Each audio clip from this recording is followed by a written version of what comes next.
Today, I sat down with the chairman of Missouri's Democratic Party, Russ Carnahan, to talk about what's next for Democrats in the state and beyond. Democrats are already coming out saying that they want Kamala Harris to be the presidential nominee and bid for the Democratic Party. What are your thoughts on that? Who should be her VP pick? Well, first of all, President Biden clearly endorsed her.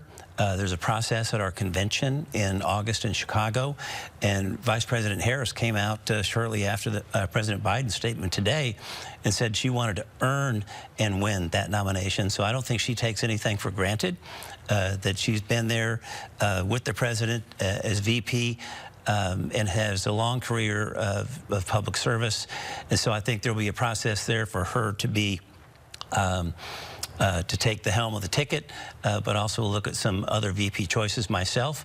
I think there's some fantastic Democratic governors out there that have success in their state that I think will be on those short lists. There's also talk from the GOP that could try to stop Democratic hopeful from using any of this money raised from President Biden. What happens if that goes all the way to the U.S. Supreme Court?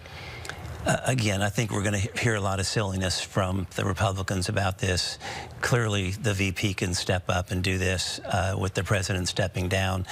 We're following our party rules. We'll be following election laws in all the states and get down to what this is about and not fighting over a sideshow, but really getting down to a comparison between the Democratic ticket, which, frankly, has been the most successful Democratic coalition from Obama, Biden to Harris. They've won 3 of the last 4 presidential elections, and I think Trump is going to have his hands full.